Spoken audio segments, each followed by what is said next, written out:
वैराग्यपरमैश्वर्यशालिनः आनन्दतीर्थभगवत्पादान् वन्दे निरन्तरम्। भवति यदनुभावादेडमूकोऽपि वाग्मी जडमतिरपि जन्तुर्जायते प्राज्ञमौलिः सकलवचनचेतो देवता भारती सा मम वचसि निधत्तां सन्निधिं मानसे च। यं प्रव्रजन्तमनुपेतमपेतकृत्यं द्वैपायनो विरहकातर आजुहाव पुत्रेति तन्मयतया तरवोऽपि नेदुस्तं सर्वभूतहृदयं मुनिमानतोऽस्मि। नमोऽस्तु तात्विका देवाः विष्णुभक्तिपरायणाः धर्ममार्गे प्रेरयन्तु भवन्तः सर्व एव हि। नौमिन्यायसुधादिकृच्चयमुनीन् श्रीपादराट्सन्मणीन् व्यासार्यान् विविधागमाब्धिविहरान् श्रीपादिराजानपि वन्दे हंसवरान् रघुत्तमगुरून् वैदग्ध्यवरां निधीन् श्रीसत्यव्रतराघवेन्द्रमुनिपान् सद्बोधसध्यानपान् सत्याभिज्ञकराब्जोत्थान् पञ्चाशद्वर्षपूजकान् सत्यप्रमोदतीर्थार्यान् नौमिन्यायसुधारतान्।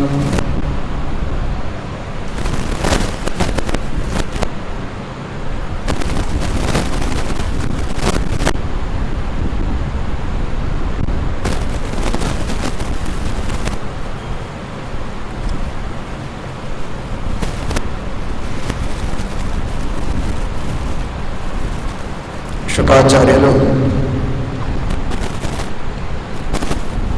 పరీక్షితురాజులు మరణించేటప్పుడు ప్రతి ఒక్క మనిషి దేన్ని తలుచుకోవాలి, దేన్ని ఆలకించాలి, దీని గురించి చెప్పి బ్రూహి యద్వా విపర్యయం అని పరీక్షిత్ అడిగాడు. దేన్ని తలుచుకోవాలి, దేన్ని స్మరించాలి, ఆలకించాలి అనేది మాత్రమే కాకుండా దేన్ని ఆలకించకూడదు, దేన్ని స్మరించకూడదు అనేదాన్ని కూడా మనిషి తెలుసుకోవాలి. లేకపోతే ఒకచోట పుణ్యాన్ని సంపాదించడం, ఇంకొక రీతిలో ఆ పుణ్యాన్ని పోగొట్టుకుంటే ఆ పుణ్యం పనికిరాదు. అందువలన పుణ్యములను సంపాదించడానికి ఎంతగా ప్రయత్నిస్తామో దానితో పాటు ఆ పుణ్యమును రక్షించడానికి, పాపాన్ని సంపాదించకుండా ఉండడానికి కూడా ప్రయత్నం చేయవలెను అని అభిప్రాయముతో పరీక్షిత్ రాజు అడిగినప్పుడు మహానుభావులు శుకాచార్యులు అంటారు, భగవంతున్నే స్మరించాలి. భగవంతుణ్ణి తప్పితే వేరే దేవతలను భగవంతుని పరివారముగా తలుచుకోవచ్చు, కానీ స్వతంత్రులుగా ఆ దేవతలను సర్వదా స్మరించకూడదు. ప్రతి ఒక్క మనిషికి రకరకాల కోరికలు ఉంటాయి. మనస్సులో కోరికలు ఉన్నప్పుడు ఆ కోరికలను తాను పొంది తీరాలి అనే ఒక ఉద్దేశ్యముతో వారిని స్తుతిస్తాడు, వారి గురించి నానా విధమైనటువంటి యజ్ఞయాగములను చేస్తాడు. కోరికలను పూర్తి చేసుకున్నాను అని సమాధానం కలుగుతుంది. అయితే అది మోక్షానికి ప్రతిబంధకము. మోక్ష సాధనమైనటువంటి యజ్ఞయాగములు కావు.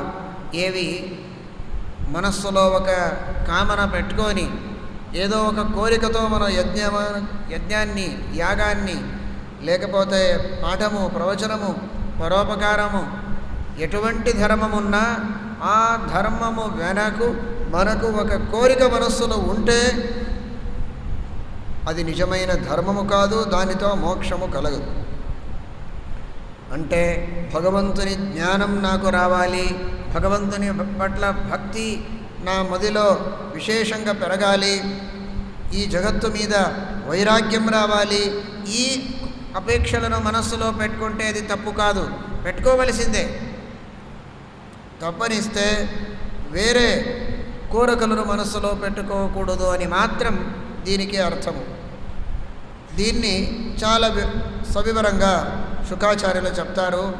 కొందరు బ్రహ్మవర్చస్సు కావాలి, విశేషమైనటువంటి తేజస్సు, అధ్యయనం చేసినప్పుడు ఏ ఒక విశిష్టమైన తేజస్సు మన ఒళ్ళు మీద వస్తుందో, మన ముఖం మీద కనిపిస్తుందో అలాంటి బ్రహ్మవర్చస్సును పొందాలి అని కొందరు వాయుదేవులని ఉపాసిస్తారు. ఇంద్రియములు చాలా బాగా పనిచేయాలి, ఇంద్రియములతో మంచిగా జ్ఞానం మాకు కలగాలి, కర్మేంద్రియములతో కర్మాన్ని మంచిగా చేయగలగాలి మనం అనే ఉద్దేశ్యంతో ఇంద్రదేవతని సేవ చేసేవారు కొందరున్నారు. దక్ష ప్రజాపతి మొదలైనటువంటి ప్రజాపతులను భజించి వారి అనుగ్రహం చేత ప్రజలను పొందేవారు, సంతానమును పొందేవారు ఉన్నారు. ఐశ్వర్య కామన మనస్సులో పెట్టుకొని మహాలక్ష్మిని పూజిస్తారు కొందరు. తేజస్సు కావాలి అని అగ్నిని పూజిస్తారు, ధ్యానిస్తారు. డబ్బులు కావాలి అని వసుదేవతలను, వీర్యము కావాలి అని విశేషంగా రుద్రదేవతలను పూజిస్తారు. అన్న మొదలైనటువంటి భక్ష్య భోజ్యములను అపేక్షించే వాళ్ళు అదితిని పూజిస్తారు. అతృత్వాద్ అదితి, నిజమైన అదితి అంటే భగవంతుడే. అయితే ఇక్కడ కశ్యప ఋషి యొక్క పత్ని అయిన అదితిదేవిని పూజించి ఆ అదితి యొక్క అనుగ్రహంతో ప్రతిరోజు భక్ష్యభోజ్యములను బాగా తినేవాళ్ళు, తినడానికి ప్రయత్నం చేసేవారు కొందరున్నారు. దేవతలను స్వర్గం కొరకు, రాష్ట్రం మంచిగా కావాలి అని విశ్వేదేవతలను, ప్రజలు నా అధీనులుగా ఉండాలి అనే ఉద్దేశంతో సాధ్యదేవతలను, ఆయుష్యాన్ని అపేక్షించేవాళ్ళు అశ్వినీ దేవతలను, పుష్టిని అపేక్షించేవాళ్ళు ధరాదేవిని పూజిస్తారు.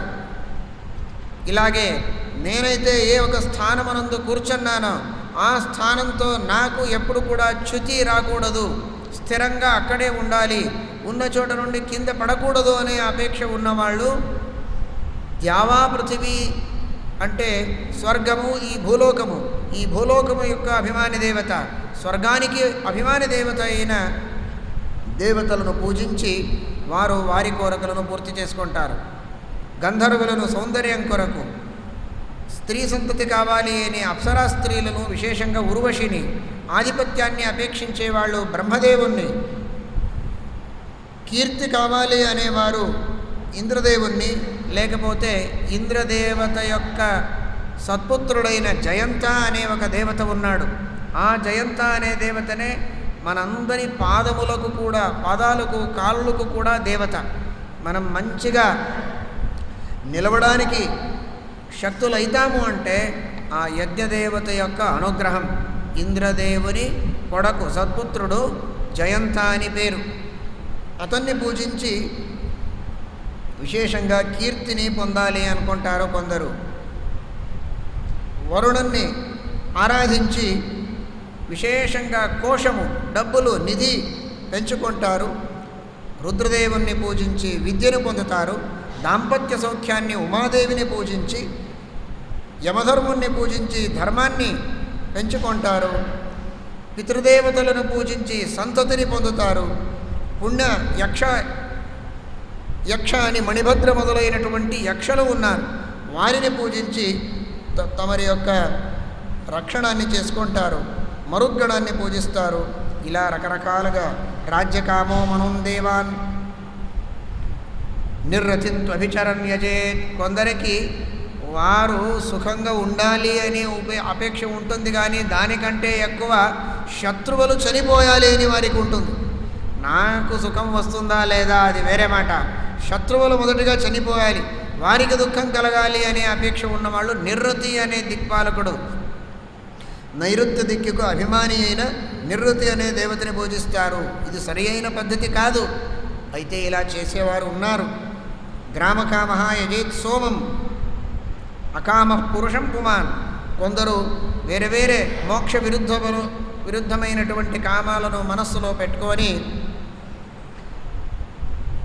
బ్రహ్మదేవుణ్ణి, రుద్రదేవుణ్ణి పూజించేవారు ఉన్నారు. అయితే నేను చెప్తాను విను పరీక్షిత్ రాజుడా.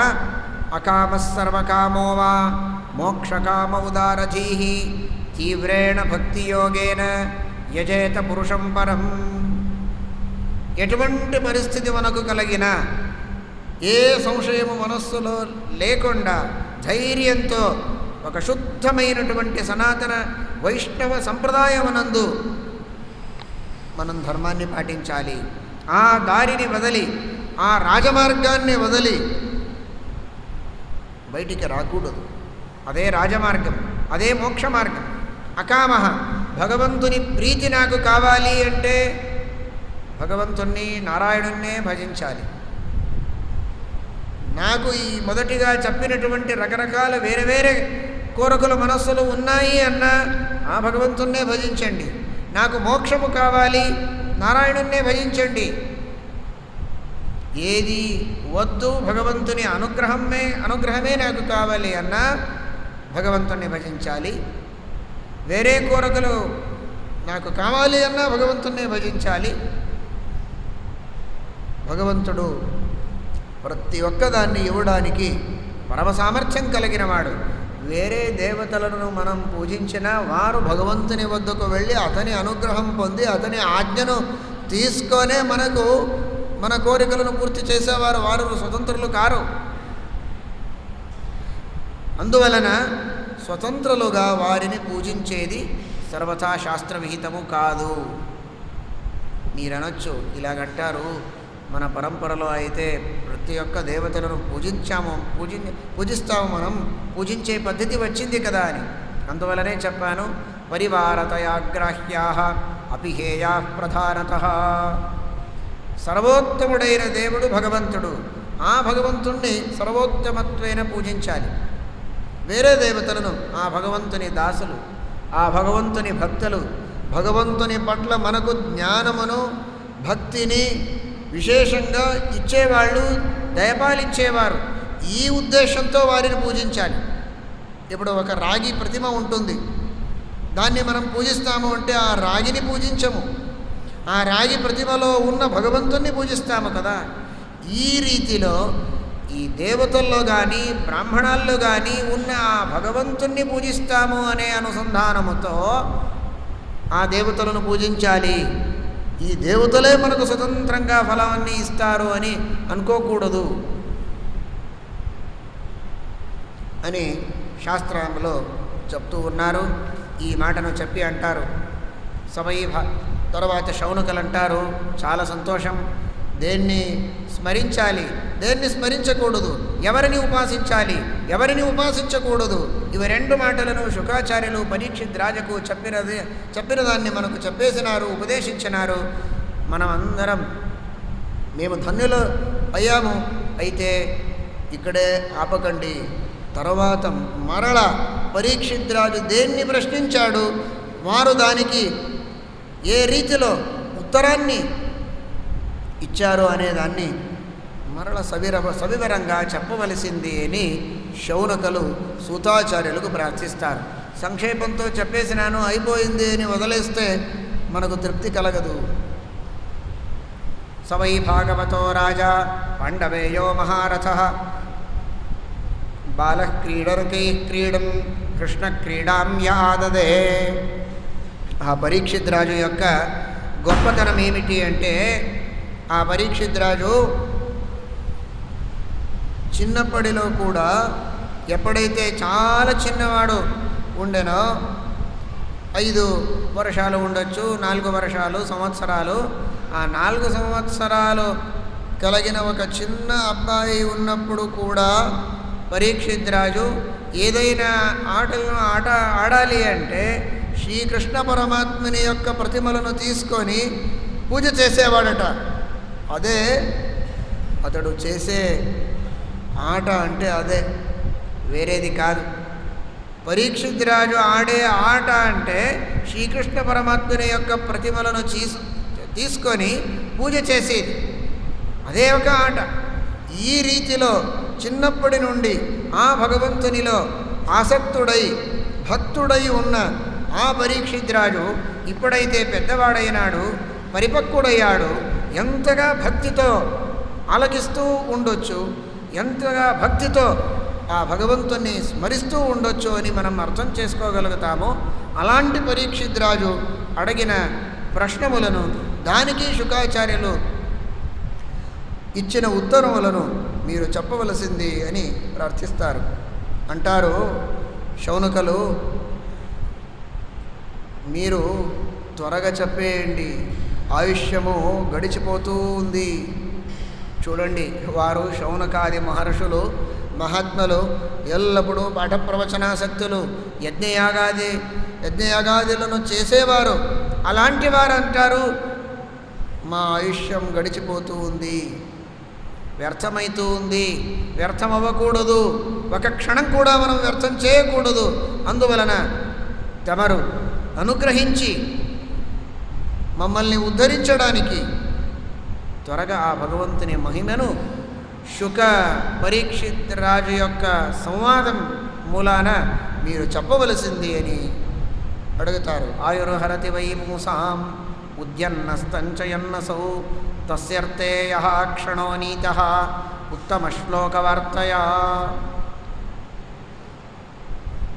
సామాన్యంగా ప్రతి ఒక్కరూ సూర్యోదయాన్ని సూర్యాస్తాన్ని చూడడానికి చాలా ఉత్సుకలై ఉంటారు. సన్సెట్ సన్రైజ్ అని చూడడానికి చాలా దూరం వెళ్తారు, డబ్బులను ఖర్చు పెట్టి సన్సెట్ సన్రైజ్ చూస్తారు. అయితే శాస్త్రం అంటుంది, ఎంతగా ఉత్సాహంతో చూస్తారో దానితో మీ ఆయుష్యం గడిచిపోతూ ఉంది అనేదాన్ని మీరు అర్థం చేసుకోరు కదా. సూర్యాస్తమైంది అంటే ఒకరోజు గడిచిపోయింది, మరణానికి దగ్గరవుతున్నాను అని అర్థం. ఒక్కొక్క రోజు 24 గంటలు గడిచిపోయినాయి, 24 గంటలలో ఆయుష్యంలో తక్కువ అయిపోయినాయి, మరణానికి దగ్గర అవుతున్నాను, సాధనం త్వరగా చేసుకోవాలి అని బుద్ధి రావాలి. సూర్యాస్తం చాలా బాగుంది, సూర్యోదయం బాగుంది, ఒక రోజు గడిచిపోయింది, 4 రోజులు అయినాయి, హాయిగా ఉన్నాను, ఇది 1 సంవత్సరం పోయింది, అన్ని సంవత్సరాలు ఎన్ని రోజులు చూస్తావు, ఎన్ని సంవత్సరాలను చూస్తావు, ఒకసారి మరణం వచ్చేస్తుంది, ఎప్పుడు వచ్చేస్తుందో తెలియదు. ఆయుష్యం ఉన్నప్పుడు, శరీరంలో శక్తి ఉన్నప్పుడు, అన్ని ఇంద్రియములు సమర్థులుగా ఉన్నప్పుడే సాధనం చేయవలెను. అందువలన తమరు విశేషంగా అనుగ్రహించి ఉపదేశించాలి అంటారు. చెట్లు వలె జీవనం చేయడానికి మనకు అపేక్ష లేదు, అవి జీవిస్తాయి, అయితే పనికిరాదు. అలా జీవించడం ఈ మనిషికి సరి అయిన జీవితం కాదు. జీవితం అంటే ఏ జీవితంలో అతడు తన పరలోక సాధనాన్ని చేస్తాడో అది నిజమైన జీవితం. హనుమంత దేవులు చెప్పినట్టు, యస్తే కథాసేవక ఏవ సర్వదా సదారతిస్త్వయ్యచలైక భక్తి సజీవమాన నపరః కథంచిత్. భగవంతుణ్ణి స్మరిస్తూ భగవంతుని యొక్క కథలను వింటూ ఆ భగవంతుని ఆజ్ఞని పాటిస్తూ జీవనం చేస్తేనే అది నిజమైన జీవనం, లేకపోతే అది జీవనము కాదు. మన దేహం గురించి, హార్ట్ గురించి, కిడ్నీ, లంగ్స్, వీటి గురించి చెప్పాలి అంటే ఇప్పుడు మన పిల్లవాడు చెప్పాడు కానీ విశేషంగా దాని గురించి ఎవరైతే స్పెషలిస్ట్ ఉన్నారో వారు చెప్తే మీరు చెప్పింది నిజమో అనుకుంటాం. అలాగే ఈ జీవనం గురించి స్పెషలిస్ట్ ఎవరు అంటే హనుమంతదేవులే కదా. వారే మనతో శ్వాసోచ్ఛ్వాసములను చేయించేవారు. నిజంగా జీవన ప్రేరకులు, జీవన దాతులు, మహానుభావులు, వాయుదేవులు, హనుమంతదేవులు, భీమసేన దేవులు, మధ్వాచార్యులు. అలాంటి మహానుభావులే ఆ జీవనం పట్ల వ్యాఖ్యానాన్ని రాస్తారు. జీవనం అంటే ఏమిటి? అందరితో జీవనం చేయించే నేనే చెప్తానండి జీవనం అంటే ఏమి అని సరిగా అర్థం చేసుకోండి. మీరే మనసులో ఏదో కల్పించుకొని ఇదే జీవనమని అనుకొని అలాగే జీవనం నడిపించి మనం జీవనం సార్థకంగా చేసుకున్నాము అనుకోకండి అంటారు. భగవంతుని కథ వినాలి, ఆ భగవంతుని ఆజ్ఞ ఏమని తెలుసుకోవాలి. మమ్మల్ని పుట్టించిన ఆ భగవంతునికి తెలుసు దేన్ని చేస్తే మన ఉద్ధారం అవుతుంది. అలాంటి భగవంతుడు చెప్పిన రీతిలో జీవనాన్ని నడిపించాలి. ఆ భగవంతుని మహాత్మ్యాన్ని ఎల్లప్పుడూ ధ్యానిస్తూ ఉండాలి. ఇదే నిజమైన జీవనమని మహాత్ములు వాయుదేవులు చెప్పారు కదా. అలాంటి జీవనాన్ని నడిపించాలి అని మనకు కోరిక ఉంది. దానికి మీరు ఉపదేశం చేయాలి. లేకపోతే పశువుల వలె మన జీవనం వ్యర్థమైపోతుంది అంటారు. ఏ చెవులతో ఆ భగవంతుని మహాత్మ్యాన్ని వినమో అలాంటి చెవులు అంటే పర్వతాల్లో ఉన్న గుహలు వలె వ్యర్థులైన ఆ చెవులు, దానితో ఏ పని లేదు. బిలే బతోరుక్రమ విక్రమాన్నే న శృణ్వతః కర్ణపుటే నరస్య జిహ్వా సతీ దార్దురికేవ సూత నచేత్ ప్రగాయత్యురుగాయ గాథాం. మనం వినకపోతే మా చెవిలు ఆ పర్వతాల్లో ఉన్న గుహల వలె వ్యర్థలవుతాయి. భగవంతుని మహాత్మ్యాన్ని మనం తెలుసుకున్న మహాత్మ్యాన్ని ఇంకొకరికి చెప్పకపోతే, ఉపదేశం చేయకపోతే, ఆ మహాత్మ్యము యొక్క కీర్తనం చేయకపోతే గబ్బుల నాలుకల వలై అవి కూడా ఆ నాలుక వ్యర్థమైనటువంటి నాలుక అని అంటారు. భారఃపరం పట్ట కిరీటజుష్టం అప్యుత్తమంగం ననమెన్ముకుందం. ఏ తలతో తల వంచి నమస్కారం, ఏ తలతో తల వంచి నమస్కారం చేయమో అలాంటి తల మంచి అయిన కిరీటముతో అలంకృతమైన, నానావిధ ఆభరణములతో అలంకృతమైన ఆ తల అంటే అది నిజమైన తల కాదు, శిరస్సు కాదు. అది ఒక మన ఒళ్ళు మీద పెట్టిన ఒక భారం ఉన్నట్టు అంతే. తల మీద ఏదో ఒక రాయిని పెట్టుకుంటే ఎలా అనిపిస్తుందో అలాగే ఇది ఒక రాయి ఉన్నట్టు, ఇది ఒక భారం అంతే, ఇది శిరస్సు కాదు అంటారు శౌనకులు. అందువలన ఎల్లప్పుడూ మనం భగవంతునికి తల వంచుతూ ఉండాలి, నమస్కరిస్తూ ఉండాలి. నమస్కరిస్తూ ఉండాలి అంటే ఎలా నమస్కరిస్తాం? నమస్కరించడానికి మనకు భక్తి మనస్సులో పుట్టాలి కదా. ఆ భక్తి మనస్సులో ఉత్పాదించేటట్టు మీరు ఉపదేశం చేస్తే మనకు అనుకూలమవుతుంది. శావౌ కరౌ నో కురుతస్స పర్యాం హరేర్లసత్కాంచన కంకణౌ. నానా విధమైన హస్తాభరణములతో ముంచేతలో కంకణములను వేసుకుంటాం. కంకణములను వేసుకున్నా ఏ చేతులతో భగవంతునికి నమస్కారం చేయమో ఆ చేతులు శవము యొక్క చేతులు ఉన్నట్టు వ్యర్థమైనటువంటి చేతులు. ఎంతగా నిందనం చేస్తారో చూడండి. ఇంతగా నిందనం చేసినా సిగ్గు లేకుండా ఉన్నవారికి ఏం చెప్పాలి? సిగ్గు ఉండాలి. సిగ్గు లేని వారికి ఏ ఉపదేశం చేసినా పనికిరాదు. లజ్జామేకాం పరిత్యజ్య సర్వత్ర విజయీ భవేత్ అంటారు. ఏమరా ఇలా చేస్తావు, నీకు సిగ్గు లేదే అంటే ఎవరికి మనస్సుకు కొద్దిగా బాధ అనిపిస్తుందో వారు సరి అయిన దారిలో వస్తారు. నాకు సిగ్గు లేదు, ఏం చేస్తారండి మీరు, చేయండి. తిడితే తిట్టండి, కొడితే కొట్టండి, నేను ఎలా ఉన్నానో అలా ఉంటాను అనే వారికి ఏ శాస్త్రము కూడా ఏం చేయడానికి రాదు. జీవన్ ఛవో భాగవతాంగ్రి రేణుం నజాతు మర్త్యోభిలషేతయస్తు శ్రీవిష్ణుపద్యా మనుజస్తులస్యా స్వశంఛవ యస్తు నవేదగంధం. ఆ భగవద్భక్తుల పాద కమలము యొక్క ధూళిని, రేణువులని తల మీద వేసుకోరో అలాంటి వారు బ్రతికిన శవం వలై ఉంటారు. బ్రతికినా బ్రతికి లేనట్టు అన్నట్టు చాలా తిట్టి తర్వాత అంటారు, ఇంతగా మనం ఆ భగవంతుని మహాత్మ్యాన్ని తెలుసుకున్నాము, ఇంకా ఎక్కువగా తెలుసుకోవాలి అని కోరిక ఉంది, అందువలన తమరు ఉపదేశించాలి అని ప్రార్థించినప్పుడు మరల ఆ పరీక్షిద్రాజు యొక్క ప్రశ్నములను శుకాచార్యుల ఉత్తరములను చెప్తూ ఉన్నారు సూతాచార్యులు. పరీక్షిద్రాజు స్వాభావికంగా విరక్తుడే అయినా శుకాచార్యుల ఉపదేశాన్ని విని ఇంకా ఎక్కువగా తన మనస్సులో ఆ వైరాగ్యాన్ని పెంపొందించుకొని విశేషంగా భగవంతునిలో మనస్సు ఏకాగ్రముగా చేసుకొని ఆయన అంటారు, సమీచీనం వచో బ్రహ్మన్ సర్వజ్ఞస్య తవానఘ తమో విశీర్యతే మహ్యం హరేః కథయతః కథాః. మీరు ఒక మాటను చెప్తూ పోతే నా మనస్సులో ఉన్న అజ్ఞానము నశించిపోతూ ఉంది. ఆ భగవంతుడు సృష్టి స్థితి లయములను ఎలా చేస్తాడో ఆ భగవంతుని మహాత్మ్యాన్ని నాకు ఇంకా విశేషంగా చెప్పండి అని పరీక్షిద్రాజు అన్నప్పుడు శుకాచార్యులు మరల భగవంతునికి ఒకసారి విశేషంగా నమస్కారం చేసి ఉపదేశాన్ని ప్రారంభిస్తారు. వేదవ్యాసదేవులు జన్మాద్యస్య యతనః అని మంగళాచరణం చేశారు. తరువాత సూతాచార్యులు నారాయణం నమస్కృత్య నరంచైవ నరోత్తమం దేవీం సరస్వతీం వ్యాసం తతో జయముదీరయేతని వారు శౌనకాది మహర్షులకు ఉపదేశం చేసేటప్పుడు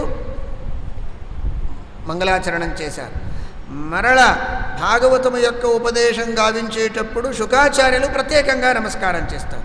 వేదవ్యాసదేవులు, తరువాత సూత శౌనక సంవాదంలో సూతాచార్యులు, పరీక్షిత్ శుక సంవాదంలో శుకాచార్యులు ప్రత్యేకంగా నమస్కరిస్తూ అంటారు, నమః పరస్మై పురుషాయ భూయసే సదుద్భవస్థాన నిరోధ లీలయా గృహీత శక్తిత్రితయాయ దేహినం అంతర్ధ్రువాయానుపలభ్య వర్త్మనే. అనాది కాలం నుండి భగవంతునికి ఆలస్యము లేదు, అశక్తి లేదు, ఔదాసీన్యము లేదు. ఎల్లప్పుడూ భగవంతునికి సువ్యక్తమైనటువంటి నిత్యవ్యక్తమైన జ్ఞానము, జ్ఞానశక్తి, ఇచ్ఛాశక్తి, క్రియాశక్తి. ఈ జగత్తులో ఏముంది అది భగవంతునికి తెలుసు. ఏం చేయాలి అది తెలుసు.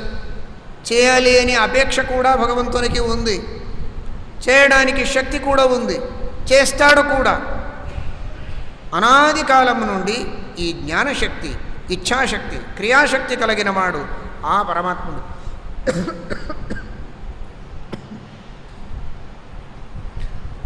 ఎక్కడో దూరం ఉన్నాడు భగవంతుడు అనుకోకండి.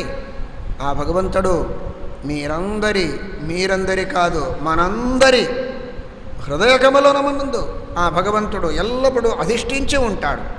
అంతర్ధ్రువాయ, అయితే భక్తి లేని వారికి సులభంగా కనిపించడు. అనుపలభ్య వర్త్మని, విశేషంగా భక్తిని పెంపొందించుకుంటే ఆ భగవంతుని దర్శనం అవశ్యంగా మనకు సాధ్యమవుతుంది, అసాధ్యము కాదు అంటారు.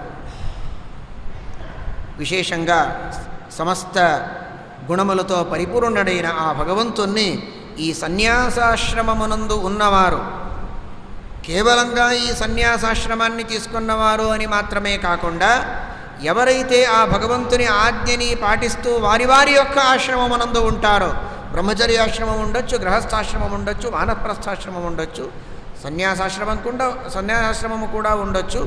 ఆ ఆశ్రమ ధర్మాన్ని శ్రద్ధతో పాటించేవారు ఎవరైనా ఉండని వారికి ఆ భగవంతుని యొక్క దర్శనమవుతుంది. నిష్కామంతో ఆ ధర్మాన్ని పాటించాలి. పూసాం పునఃపారమహస్యాశ్రమే వ్యవస్థితానాం అనుమృగ్యదాశుషే. ఆ పరమాత్ముని కీర్తనాన్ని, నామస్మరణాన్ని చేస్తే, ప్రతిరోజు అనుకుంటున్నాము అందరూ కూడా కాస్త సమయం ఆ భగవంతుని నామస్మరణాన్ని చేయాలి. భాగవత మహాత్మ్యమునందు పద్మపురాణం కూడా చెప్తూ ఉంది, మధ్యాహ్న నామస్మరణం చేయాలి, చివరికి మరల నామస్మరణం చేయాలి. జయ జయకారముతో ఆ భగవంతుణ్ణి విశేషంగా ఆదరించాలి, అతని మహాత్మ్యాన్ని కీర్తనం చేయాలి అని శాస్త్రం చెప్తూ ఉంది. అలా చేస్తే మన పాపములు అప్పటికప్పుడే నశించిపోతాయి. యత్కీర్తనం యశ్రవణం యదీక్షణం యద్వందనం యత్స్మరణం యదర్హణం లోకస్య సద్యో విధనోతి కల్మషం తస్మై సుభద్రశ్రవసే నమో నమః. శ్రవస్ అంటే కీర్తి, పరమమంగళమైనటువంటి కీర్తి కలిగిన వాడు ఆ భగవంతుడు. అలాంటి పరమాత్ముని ఒక్క నామాన్ని మనం పలకితే, అతని ఒక్క గుణాన్ని మనం మనస్సులో తలుచుకుంటే మన పాపములు నశించిపోతాయి. నమస్కారం చేసినా, పూజ చేసినా చాలు మన పాపములు నశించిపోతాయి. ఇలాంటి పరమాత్ముని యొక్క పాదార విందమునందు భక్తి పెట్టుకొని ఆ పాదార విందముల యొక్క సేవ చేసిన వారు ఈ సంసారంలో, ఈ భూలోకంలో ఉన్న భోగములలో మాత్రమే కాకుండా స్వర్గలోకమునందు ఉన్న భోగాల్లో కూడా విరక్తులై, ఐహిక ఆముష్మికమైనటువంటి భోగాల్లో విరక్తులై నిస్సంగంతో ఆ పరమాత్మని భజించి మోక్షాన్నే పొందేవారు ఉన్నారు. తపస్వినో దానపరాయశస్వినో మనస్వినో మంత్రవిదస్సు మంగళాః క్షేమం న విందంతి వినాయ దర్పణం తస్మై సుభద్రశ్రవసే నమో నమః. తపస్సును చేస్తారు. ఇది ఒకటి తపస్సే, జ్ఞానయజ్ఞము. తద్ధి తపస్తద్ధి తపః అంటారు ఉపనిషత్తులో. ఈ శాస్త్రము యొక్క పాఠము, ప్రవచనము, శ్రవణము ఇవన్నీ కూడా తపస్సే. ఏకాదశి ఉపవాసము అది ఒక తపస్సే. ఇది మాత్రమే కాకుండా ప్రాణాయామము, స్నానము, శాస్త్రవిహితమైనటువంటి రకరకాల ధర్మములను పాటించేది, అరణ్యమునందు కూర్చొని చేసేది మాత్రమే తపస్సు కాకుండా ఈ నగరాల్లో ఉండి కూడా వారి వారి యొక్క వర్ణాశ్రమ విహితమైనటువంటి ధర్మములను శ్రద్ధతో పాటించి ఆ భగవంతునికి అర్పిస్తే అది కూడా ఒక తపస్సే. దేవతలను, గురువులను, అతిథి అభ్యాగతులను పూజించేది కూడా ఒక తపస్సు అంటాడు శ్రీకృష్ణ పరమాత్ముడు. దేవద్విజ గురుప్రాజ్ఞ పూజనం శౌచమార్జవం బ్రహ్మచర్యమహింసా చ శారీరం తప ఉచ్యతే. అనుద్వేగకరం వాక్యం సత్యం ప్రియహితం చేత స్వాధ్యాయాభ్యసనం చైవ వాంగ్మయం తప ఉచ్యతే. ఎవరి మనస్సుకు కూడా కాస్త కూడా ఇబ్బంది పెట్టకుండా మాట్లాడడం ఇది కూడా ఒక గొప్ప తపస్సు అంటాడు కృష్ణ పరమాత్ముడు భగవద్గీత యందు. ఆలోచించకండి, తపస్సు అంటే ఆ తపస్సు యొక్క వ్యాఖ్యానము ఎంతగా ఉంది, చాలా బ్రహ్మాండంగా ఉంది. అర్థం చేసుకుంటే ప్రతి ఒక్క క్షణమునందు మనం తపస్సుని సంపాదించుకోవచ్చు. దాన్ని మనస్సులో పెట్టుకుంటే మాట్లాడేటప్పుడు వినేవారికి మనస్సుకు ఇబ్బంది అవ్వకూడదు అనేదాన్ని మనస్సులో గట్టిగా పెట్టుకొని ఆ రీతిలో మనం మాట్లాడిస్తే అది తపస్సు. సత్యాన్ని పలకితే అది తపస్సు. ఆనందకరమైనటువంటి మాటలను చెప్తే అది ఒక తపస్సు.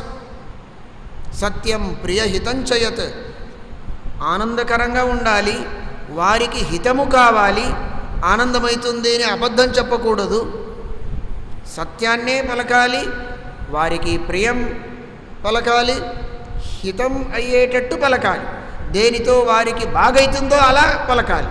అలా పలకితే అది కూడా ఒకటి తపస్సు అంటారు. ఇలాంటి తపస్సులను, దానములను, వచ్చిన కీర్తిని, పరాక్రమాన్ని, వారు చేసే మంత్ర జపములు ఉండొచ్చు, ఏదే ఒక మంచి కర్మ ఉన్నా ఆ మంచి కర్మము సార్థకము కావాలి అంటే భగవంతునికి అర్పించాలి. ఆ భగవంతుడే చేయిస్తున్నాడు, అతని ప్రీతి కొరకు నేను చేస్తాను అని అర్పిస్తేనే అది సఫలమవుతుంది. అలాంటి పరమాత్మనికి నేను తల వంచుతాను. కిరాత హూణాంధ్ర పులింద పుల్కసాహ, దీనికి ఏ జాతి యొక్క నిర్బంధము లేదు. బ్రాహ్మణులు మాత్రమే భగవంతుణ్ణి స్మరిస్తే వారు తరిస్తారు అనేదేమి లేదు. వారి ఏ జాతిలో కూడా పుట్టిండవచ్చు, ఏ జాతి వారు కూడా కావచ్చు, ఏ వర్గము, ఏ జాతి, దాన్ని భగవంతుడు పట్టించుకోడు. అయితే ఆ జాతిలో ఉన్నవారు వారికి విహితమైనటువంటి కర్మములను చేసి భగవంతునికి అర్పిస్తే, భగవంతుణ్ణి స్మరిస్తే చాలు, వారు కూడా వారి యోగ్యతానుసారంగా సద్గతిని పొందుతారు, ఆ భగవంతుని వద్దకు వెళతారు. వారు పొలంలో పని చేయవచ్చు, రకరకాల పనులను చేయవచ్చు. అయితే ఆ పనులను చేసేటప్పుడు ఇది నా యొక్క ధర్మము, దీన్నే నేను మంచిగా చేయవలసింది, చేసేటప్పుడు ఈ పొలం ఇక్కడ పనిచేసే ఒక భాగ్యము, ఇది ఒక సేవ, భగవంతుడు నాకు ఇచ్చినాడు, అనుగ్రహించినాడు అని తలుస్తూ ఆ పనులను చేసేటప్పుడే భగవంతుణ్ణి అనుసంధానిస్తూ చేస్తే వారికి కూడా అది పూజ చేసిన పుణ్యమే. ఇంట్లో శాలిగ్రామములను పెట్టుకొని పూజ చేస్తే ఏ పుణ్యం కలుగుతుందో అలాంటి పుణ్యము వారి వారికి విహితమైనటువంటి కర్మములను శ్రద్ధతో చేస్తే, శాలిగ్రామం యొక్క పూజ చేసేవారికి, దేవస్థానమునందు పూజ చేసే అర్చకులకు, అనుకూలం చేసేవారికి, వారికి కూడా ఆ పుణ్యంలో భాగం కలుగుతుంది. పని చేసేవాళ్లకు కూడా పుణ్యంలో భాగం కలుగుతుంది. అయితే ఆ భగవంతుని నామస్మరణం చేయాలి వారు కూడా, లేకపోతే లేదు. ఎన్నే చ పాపాయదపాశ్రయాశ్రయాత్ శుద్ధ్యంతి తస్మై ప్రభ విష్ణవే నమః. నేరుగా భగవంతున్నే సేవించాలి అని ఏం లేదు. సేవించే భాగ్యం కూడా అందరికీ దొరకదు. భగవంతుణ్ణి ఎవరు సేవిస్తారో, వారిని ఎవరు సేవిస్తారో, సేవకులై మనమున్నా మన పాపములు నశించిపోతాయి అంటారు. మన దాసులు కూడా అంటారు, దాసరమనయ దాసాను దాసనాను అంటారు.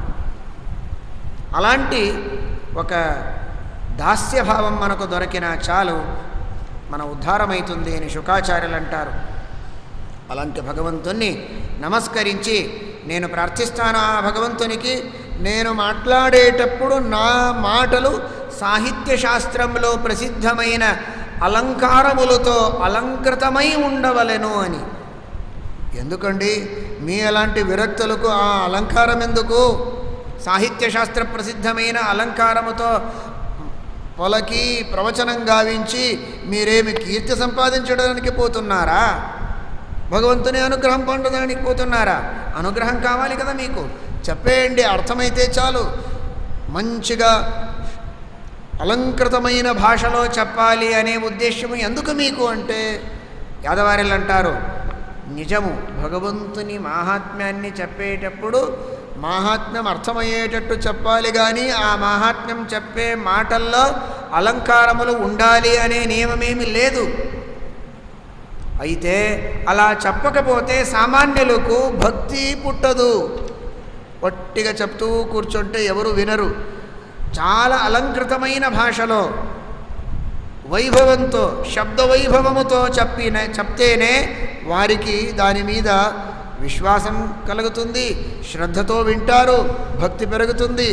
భక్తిని పుట్టించడానికి పెంచడానికి ఏదైనా నాటకాన్ని అలంకారాన్ని చేయడానికి నేను సిద్ధమున్నాను అంటారు శుకాచార్యులు. అంటారు, భూతైర్మహద్భిః య ఇమః పురో విభుః నిర్మాయశేతే యదమూషు పూరుషః భుంక్తే గుణాన్ షోడశ షోడశాత్మకః సోలంకృషిష్ట భగవన్ వచంసి మే. ఎవరికి అడగాలి, ఎవరికి ప్రార్థించాలి, నా యొక్క మాటలను అలంకృతములుగా చేయాలి అని ఎవరికి అడగాలి అంటే, ఎవడైతే ఈ దేహాన్నే మనకు పుట్టించి అనుగ్రహించినాడో అలాంటి భగవంతుడే ఈ దేహమునందు ఈ వాగింద్రియమునందు అంతర్యామి అయి నా వాగింద్రియముతో మంచి అయిన అలంకృతమైన మాటలను పలికేటట్టు మనకు అనుగ్రహించని అని ప్రార్థిస్తారు. భగవంతుని అనుగ్రహం పొంది తర్వాత ఉపదేశిస్తున్నారు. వారంటారు, పరీక్షిత్ రాజుడా, నీకు నేను చెప్పే కంటే నారద మహర్షి దేవర్షి బ్రహ్మదేవునికి ఇదే ప్రశ్నాన్ని అడిగినారు.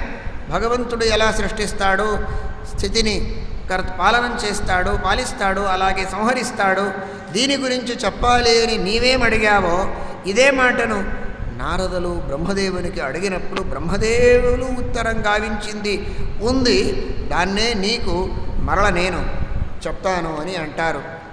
ఆ బ్రహ్మదేవులు ధ్యానిస్తూ ఉన్నప్పుడు నారదులు వస్తారు. బ్రహ్మదేవునికి అంటారు, మహానుభావుడా, నీవు సర్వోత్తముడివి అని నేను అనుకున్నాను.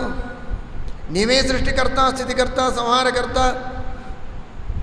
అని నేను అనుకున్నాను, అందరూ అనుకున్నారు, చాలామంది.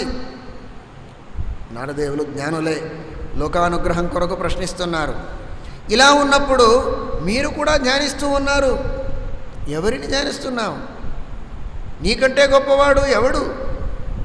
ధ్యానం చేస్తాడంటే ధ్యేయమైనటువంటి వస్తువు వేరే ఉంది. నీవు సర్వోత్తముడివి కాడు అని నాకు అర్థమవుతుంది. నీవు సర్వోత్తముడు కాదు అంటే ఎవరు? నీతో ధ్యానింపబడే వ్యక్తి ఎవడు అంటే బ్రహ్మదేవులు అంటారు, నారదుడా, నా యొక్క కొడుకు అయి సత్పుత్రుడై మహాభగవద్భక్తుడై ఇలాంటి మాటలను పలుకుతూ ఉన్నాము, సిగ్గులేదా నీకు?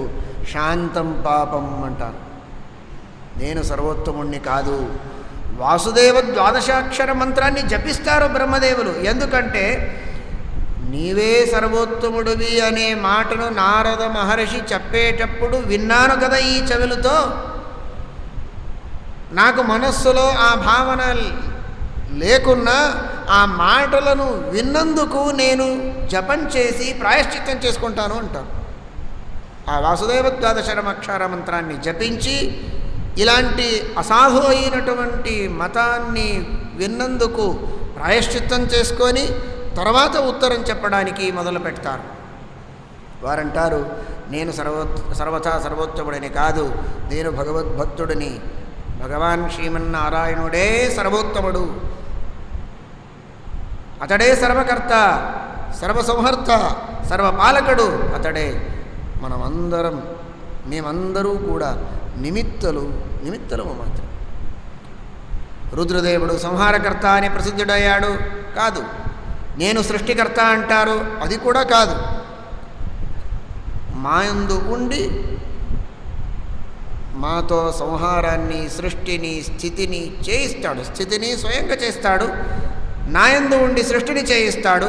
రుద్రదేవుని యందు ఉండి సంహారాన్ని చేయిస్తాడు. కానీ ఆ భగవంతుడే నిజంగా సర్వకర్త అనే మాట బ్రహ్మదేవులు అంటారు.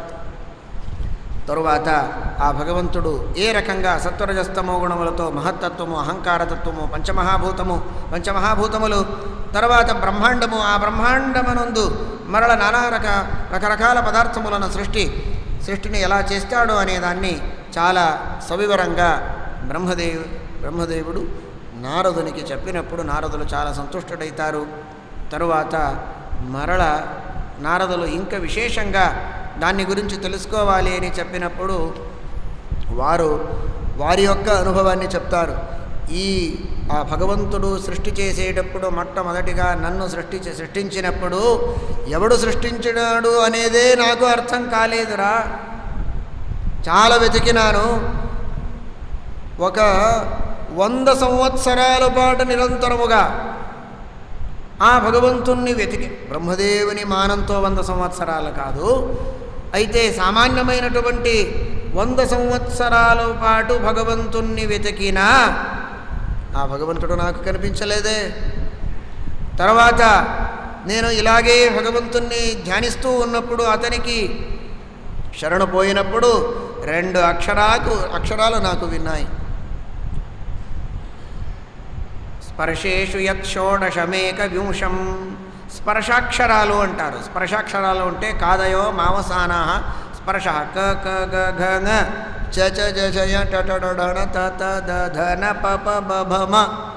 ఈ 25 అక్షరములకు స్పర్శాక్షరములు అని పేరు. అంటే సాక్షాత్తుగా అర్థమయ్యేటట్టు, అందరికీ అర్థమయ్యేటట్టు ఆకాశవాణి కాలేదు, ఆకాశవాణి అయింది. స్పర్శాక్షరములలో ఏదైతే 16వ అక్షరమో 21వ అక్షరమో దాన్ని చేయని. అలాగంటే ఏమి? 16వ అక్షరము అంటే త, 21వ అక్షరము అంటే ప. త ప్లస్ ప, తప, తపస్సును చేయని అర్థము. అది బ్రహ్మదేవునికి అర్థమైంది. బ్రహ్మదేవుడు తపస్సు చేసినారు. తర్వాత పరమాత్ముడు తన యొక్క దర్శనాన్ని ఇచ్చి వైకుంఠాన్ని చూపించి ముక్తుల దర్శనాన్ని వారికి అనుగ్రహించి వారితో విశేషంగా మరణ సృష్టిని చేయిస్తాడు భగవంతుడు అనే మాటని పరీక్షిత్ రాజుకు శుకాచార్యులు ఆ నారద బ్రహ్మదేవుని సంవాద మూలాన చెప్తారు. చెప్పేటప్పుడు ఆ భగవంతుడు బ్రహ్మదేవునికి 4 శ్లోకాల్లోనే సమగ్రమైనటువంటి భాగవతము యొక్క సారాన్ని ఉపదేశిస్తాడు. చతుశ్లోకి భాగవతము అని ప్రసిద్ధి. ఆ చతుశ్లోకి భాగవతమునందు ముఖ్యంగా చెప్పింది ఏమి అంటే వేరే ఏమి లేదు.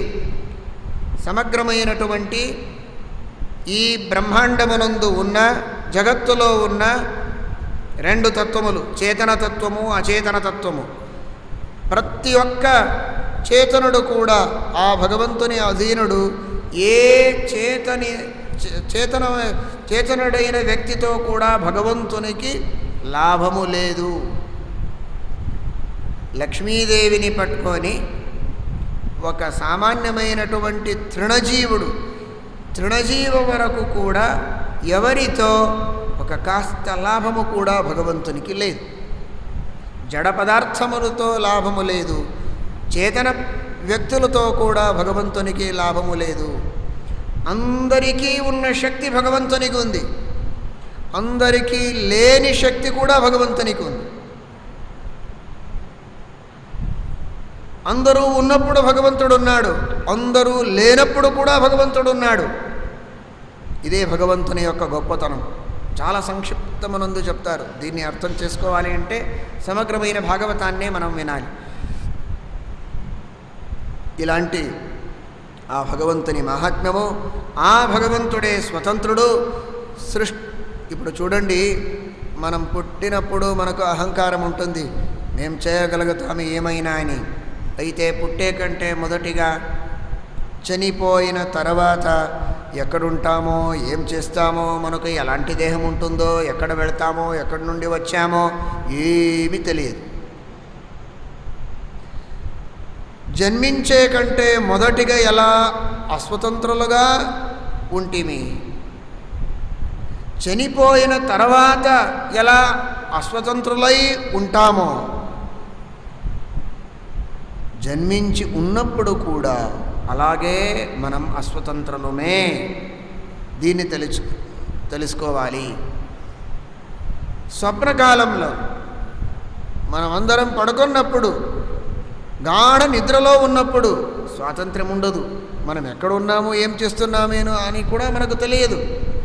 నిద్రలో ఎలా అస్వతంత్రులై ఉంటామో, ఈ జాగ్రత్త అవస్థలో కూడా తెలివి ఉన్నప్పుడు కూడా అలాగే మనం అస్వతంత్రులము అని తెలుసుకోవాలి. తేడా ఇంతే. అప్పుడు మనకు స్వతంత్రులము అని భ్రాంతి కూడా ఉండదు. తెలివినే ఉండదు, భ్రాంతి ఎక్కడ ఉంటుంది? అయితే తెలివి ఉన్నప్పుడు నిజంగా చూస్తే మనకు స్వాతంత్ర్యము లేదు, కానీ స్వతంత్రులము అనే భ్రాంతి అయితే తప్పకుండా వస్తుంది. ఆ భ్రాంతిని పోగొట్టుకోవాలి అంటే తెలివి కావాలి. ఏమండి తెలివి ఉన్నప్పుడు తెలివి కావాలి అంటే, తెలివి అంటే ఈ తెలివి కాదు, శాస్త్రములను చదివి ఆ శాస్త్రములతో శుద్ధమైనటువంటి ఆ తత్వ సాక్షాత్కారము, భగవంతుని యొక్క మహాత్మ్య జ్ఞానం అనే తెలివి మనకు వస్తే, ఈ తెలివి ఉన్నప్పుడు కూడా నిద్రలో ఉన్నాము కదా, ఆ నిద్ర కూడా పోయి తెలివిలో తెలివిని మనం పొందవచ్చు. అలాంటి విశేషమైనటువంటి ఆ భగవంతుని మహాత్మ్యాన్ని తెలుసుకుంటే అదే నిజమైన మోక్ష సాధనము అనేదాన్ని చాలా సంక్షిప్తంతో భగవంతుడే బ్రహ్మదేవునికి ఉపదేశిస్తాడు. దాన్నే నారద మహర్షికి బ్రహ్మదేవుడు ఉపదేశించి, దీన్నే నీవు ఈ సమగ్రమైన భక్త పరంపరకు ఈ పరంపర నడిచేటట్టు ఉపదేశం చేస్తూ పోమని ఆ నారద మహర్షికి బ్రహ్మదేవులు ఆజ్ఞాపిస్తారు. ఇలాంటి ఈ భాగవతము యొక్క ఇతిహాసం ఉంది. భాగవత పురాణం అంటే దీంట్లో ముఖ్యంగా 10 విషయములను చెప్తారు. అత్ర సర్గో విసర్గశ్చ స్థానం పోషణమూతయః మన్వంతరేషాను కథ నిరోధో ముక్తిరాశ్రయః దశమస్య విశుద్ధ్యర్థం నవానామిహ కీర్తనం. బ్రహ్మాండము యొక్క బయటికి అయ్యే సృష్టిని కూడా ఇక్కడ చెప్తారు. ఈ బ్రహ్మాండంలో అయ్యే సృష్టిని కూడా చెప్తారు. ఆ భగవంతుని పరాక్రమాన్ని, ఆ భగవంతుడు ఎలా అవతరించి మమ్మల్ని అనుగ్రహిస్తాడు, దుష్టులను సంహరిస్తాడు, శిష్టులను భక్తులను ఉద్ధరిస్తాడు. తరువాత కర్మ వాసనాహ, నానా విధమైనటువంటి కర్మములు, ఆ కర్మములతో ఏ రకంగా మనకు ఫలములు కలుగుతాయి, దీని గురించి రకరకాల కథలను చెప్పి మనకు అర్థమయ్యేటట్టు చేస్తారు. ఏ కర్మాన్ని చేస్తే మనకు ఎలాంటి ఫలం దొరుకుతుంది, మంచి అయిన కర్మముతో ఎలా ఫలం, చెడు పనులతో ఎలా ఫలం దొరుకుతుంది, దేన్ని చేయాలి దేన్ని చేయకూడదు, ఇవన్నీ ఈ భాగవతంలో చెప్తారు. సృష్టి స్థితి లయ మోక్షము, చివరకు ఈ సమగ్రమైనటువంటి సృష్టి స్థితి లయములను చేసే సమగ్రమైనటువంటి బ్రహ్మాండానికి, బ్రహ్మాండంలో ఉన్న జీవులకు, అన్ని తత్వాలకు కూడా ఆశ్రయుడైన సర్వోత్తముడైన స్వతంత్రుడైన ఆ భగవంతుణ్ణి ప్రతిపాదించేది ప్రధాన విషయము. ఆశ్రయ. ఆ భగవంతుని గురించి సరిగా తెలుసుకోవాలి అంటే ఇవన్నీ తెలుసుకోవాలి. బ్రహ్మాండాన్ని సృష్టించినవాడు భగవంతుడు. బ్రహ్మాండం అంటే ఏమీ తెలియని వారికి బ్రహ్మాండాన్ని సృష్టించిన వారు భగవంతుడు అంటే ఏం అర్థమే కాదు. దానికి బ్రహ్మాండం అంటే ఏమీ తెలుసుకోవాలి, తత్వములు అంటే ఏవి అనే దాన్ని తెలుసుకుంటే అలాంటి తత్వములను సృష్టించిన ఆ భగవంతుని యొక్క గొప్పతనం మనకు అర్థమవుతుంది. అందువలన ఇవన్నీ ఈ పురాణమునందు చెప్పబడతాయి అనే మాట శుకాచార్యులు అంటారు. అలాంటి ఆ భగవంతుని మహాత్మ్యాన్ని తెలుసుకోవడానికి శ్రీమద్భాగవతాన్ని ఇంకా శ్రద్ధతో మనం వినాలి అనేదాన్ని ఇక్కడ ఉపదేశిస్తారు. ఇక్కడ 2వ స్కంధము సమాప్తమవుతుంది. శ్రీకృష్ణార్పణమస్తు.